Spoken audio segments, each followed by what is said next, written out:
Good morning, students. Now I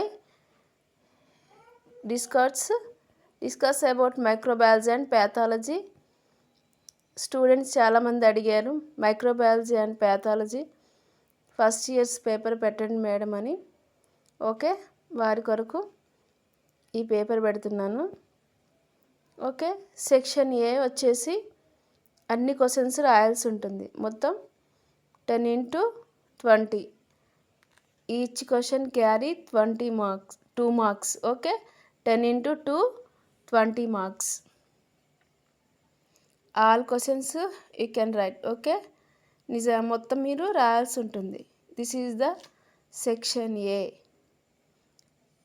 first one వచ్చేసి mention the lab glassware, ప్రయోగశాల గాజు పరికరాలను తెలుపుము. Second, name the scientist who contributed their services to the microbiology field, సూక్ష్మశాస్త్ర రంగానికి సేవలందించిన శాస్త్రజ్ఞుల పేర్లను రాయండి. అంటే కొంతమంది సైంటిస్టులు 5 ఉంటారు. Antonie van Leeuwenhoek, Louis Pasteur, Edward Jenner, ఇలా 5 ఉంటారు. వారి గురించి వారి నేమ్స్ రాయాల్సి ఉంటుంది, జస్ట్ ఫర్ నేమ్సే. అండ్ థర్డ్ వన్ వచ్చేసి mention the names of various biochemical test, జీవరసాయనిక పరీక్షల పేర్లను తెలపండి. ఫోర్త్ వన్ వచ్చేసి సంవర్ధన మాధ్యమము అనగానేమి, define culture media. Okay, culture media అసలు అంటే ఏంటి, ఎలా తయారు చేస్తారో రాయాలి. ఫిఫ్త్ వచ్చేసి write 2 lines about the disposal of biomedical waste, జీవ వైద్య వ్యర్థ పదార్థములను పారవేట గూర్చి 2 పంక్తులలో వ్రాయండి. సిక్స్త్ వన్ వచ్చేసి డిఫైన్ స్ఫుటం, అంటే తెమెడ గురించి దాన్ని నిర్వచించాలి. తెమెడ అంటే దగ్గొచ్చినప్పుడు మన నోట్లో ఉండే ఏర్పడేది, అంటే ఊసినప్పుడు వచ్చేది ఏంటంటే తెమెడ, దాన్ని స్ఫుటం అంటాం. మరి ఈ స్ఫుటం కలెక్షన్ ఎందులో వాడతారంటే ఎక్కువగా టీబీ రోగులలో టెస్ట్ చేయడానికి, టీబీని నిర్ధారణ చేయడానికి వాడతాం. ఓకే, సెవెంత్ వచ్చేసి వీర్యం యొక్క సాధారణ పరిమాణం ఏమిటి, what is the normal volume of semen. Eighth వచ్చేసి హౌ డూ యూ కలెక్ట్ సిఎస్ఎఫ్ను ఎలా సేకరించదవు. This is all short answers, 2 marks questions. Okay, ఇవన్నీ రాయాల్సి ఉంటుంది. And section B and section ఏలో 9th 10th ఉంది.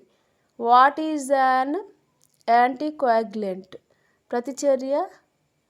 ప్రతిస్కందము అనగానేమి.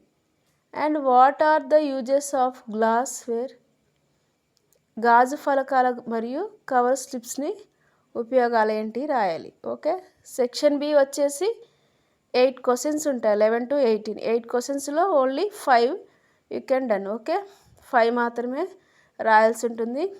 ఒకవేళ ఈ మిగతా క్వశ్చన్స్ కూడా వస్తే చాయిస్ కింద మీరు రాసేయచ్చు, అన్నీ వస్తాయి. ఓకే, 11th 12th 13 14 15 16 17 18thలో మీరు 5 క్వశ్చన్స్ రాస్తే సరిపోతుంది. ఏంటి, right the construction care and maintenance of compound microscope.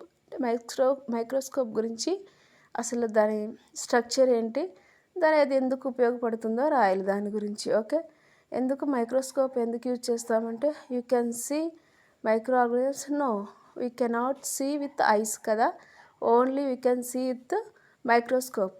So అందుకే మనం మైక్రోస్కోప్ని వాడతాం. మనం కంటికి కనబడిన సూక్ష్మజీవులని మైక్రోస్కోప్ ద్వారా చూడవచ్చు కాబట్టి దాన్ని వాడతాం. అండ్ 12th ఏంటి, describe the dry heat sterilization method briefly, పొడి వేడి సూక్ష్మజీవ రాహిత్యం అంటే డ్రై హీట్ స్టెరిలైజేషన్ పద్ధతిని సంక్షిప్తంగా వివరించండి. అంటే this is one of the sterilization process. 13 వచ్చేసి భావ్య స్వరూపం ఆధారంగా బ్యాక్టీరియాను వర్గీకరించండి. Okay, describe the morphological classification of bacteria యొక్క క్లాసిఫికేషన్ గురించి రాయాలి. 14th వచ్చేసి గ్రామ్ అభిరంజనం చేయి విధానం, explain about the Gram staining. మనకి గ్రామ్ స్టెయినింగ్ టెక్నిక్స్ ఉంటాయి, గ్రామ్ పాజిటివ్ ఉంటుంది, గ్రామ్ నెగిటివ్ ఉంటుంది, ఇందులో కొన్ని టైప్స్ ఉంటాయి, అవి రాయాలి. ఓకే, ఎలా చేస్తారో రాయాలి. అండ్ 15th వచ్చేసి మూత్రము యొక్క భౌతిక పరీక్ష గురించి వ్రాయండి. This is are important questions. Okay, these all are repeated questions.